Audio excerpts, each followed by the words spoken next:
Hi Sagittarius, this is Jov. Welcome po sa ating channel. By the way, Sagittarius, this is your monthly gabay tarot reading from November and December 2025. Gamitin ang reading na ito bilang gabay lamang. Kung naka-resonate kayo, comment down. Tandaan, Sagittarius, ito ay general reading. Kunin nyo lang po kung ano naka-resonate sa iyo. This is for you, Sagittarius.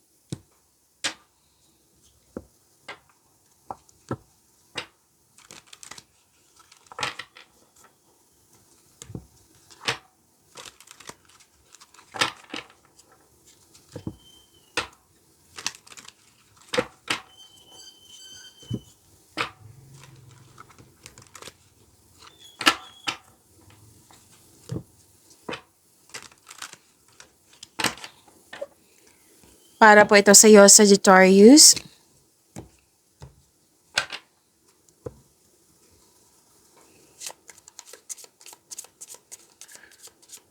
Maraming salamat po sa inyong patuloy na suporta, sa mga nag-donate, sa mga hindi nag-skip ng ads, maraming salamat po.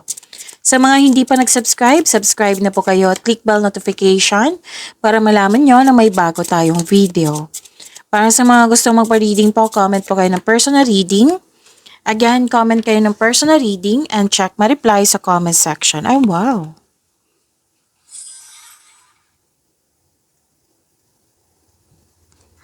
New beginning. Oo. Pwedeng bagong simula sa relasyon, sa trabaho, sa mga ginagawa dyan. Nakikita ko rin dito na may na-hired kahit walang experience. Nakikita ko rin dito na may humihingi ng time sa iyo. Pwedeng inner child mo to or literal na bata. May dumating na opportunities. At sinabi dito na this is positive opportunities. Kailangan mo lang magkaroon ng best decision or best choice. Wow, this is good luck and good karma. Things going your way. Success. At kitang-kita ko yung happiness nyo po dito. May dalawang card mismo nagsabi po na may positive opportunities. Oo. Recognition, andito din po. So, claim nyo na. Ang ganda, Sagittarius.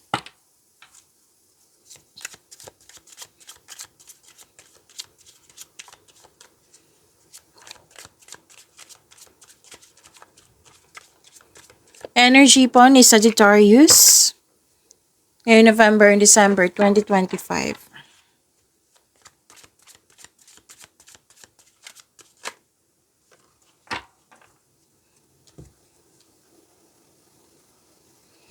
Para sa mga bago dito, kung may napansin kayo na repeating message, yan po yung pinupush ng card sa inyo. Like for example, nanood kayo sa isang video reading nyo. Oo, sa inyong monthly gabay tarot reading, weekly gabay tarot reading, daily gabay reading, at may napansin kayo na repeating message, yan po yung pinupush ng card sa inyo na kailangan yung bigyan ng atensyon, solusyon, at aksyon kung maaari po. So, na yung energy ni Sagittarius.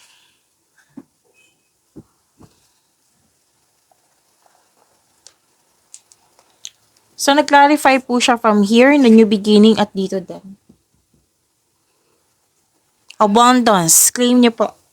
May parating na blessings, gift from the universe, opportunities, which is sinabi din dito sa dalawang card mo. Unexpected sum of money, wow. Posibleng may new job opportunity din. Pwede din nag-take ka ng first steps para ma-enhance o ma-increase yung kaperahan mo. So, ang pagbabago na ito, itong new beginning na ito, ay may unlimited growth towards to your finances. So, claim niyo po, Sagittarius.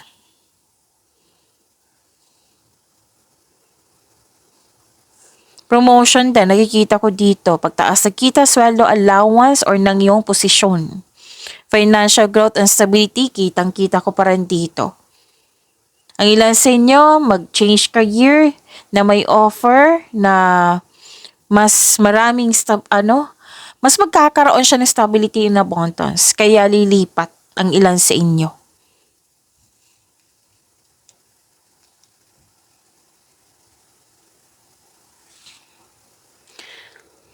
Okay, may paalala lang card nyo dito na huwag kayong mag-focus sa kulang sa inyo.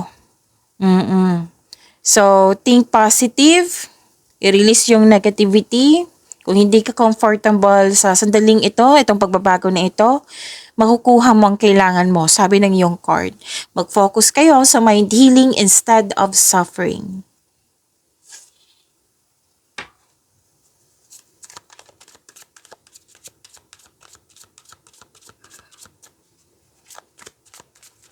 Career and money ni Sagittarius ngayong November and December 2025.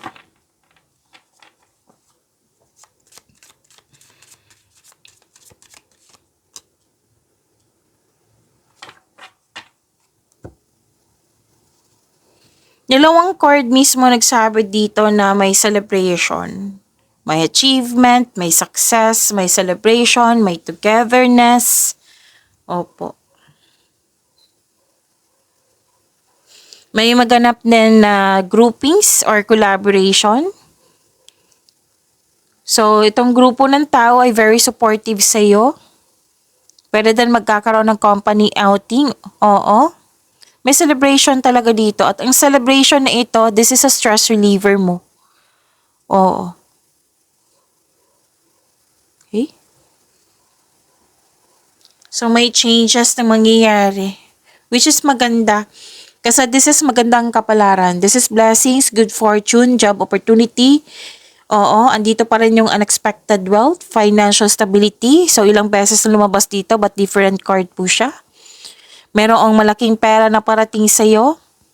Pwede din expectation nyo to na parating sa inyo. Pwede din mga kliyente, customer na makapagbigay sa iyo ng malaking pera. Pwedeng maraming benta. Yan. So, this is good luck, good karma. May changes. You're moving from a painful cycle to happiness, so embrace this new situation. So this is blessings, changes na may kasamang blessings. Magandang kapalaran po ito. This is Wheel of Fortune. So claim niyo po, Sagittarius.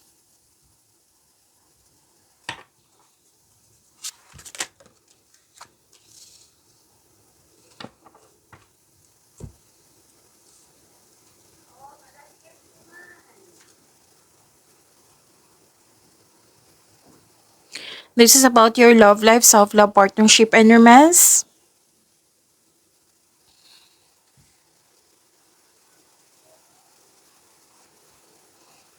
Sa mga single dyan, may attraction dito sa teacher, student, or pwede din na mentor mo, yung marami kang natutunan sa kanya. Oo, attraction. Pwede din magaan ang loob mo sa kanya.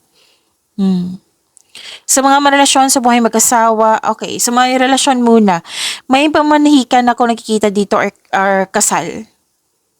Yes, wedding bells is coming po. Sa buhay mag-asawa, pwede din may ganap na kasal or nag-celebrate kayo kasi may celebration din ako nakita dito. Okay, pwede din wedding anniversary or yun nga, togetherness. Basta po may nasunod na tradisyon, any kind of Pinoy tradition, masusunod po siya.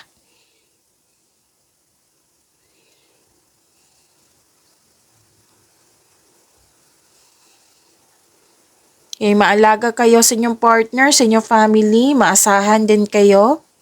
May advice ang card nyo dito na magtiwala at magbuo kayo ng lasting partnership. Kasi may nakita ko ditong may iniisip ka na magtatagal ba kami nito? Oh, so sabi ng card, magtiwala at magbuo kayo ng lasting partnership. So nagkaroon nga ng anong tawag dito? Togetherness. Nagkaroon ng time sa mga bata, oo, sa family, may nanganak, may nag-aalaga ng baby. Fertility din to ha. So kung gusto mo nyong mabuntis, yung partner ba or kayo to, then go ahead. Kung gusto nyo, kung pwede sa inyo. And ay lang sa inyo mag-start na ng family. And you have abundant in life.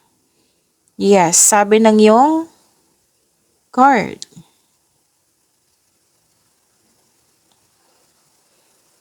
May malalaman kayong sekreto. Kayong lahat, single ka man, marelasyon sa buhay mag-asawa. Kung malapit to sa'yo, magkakaroon kayo ng honest conversation.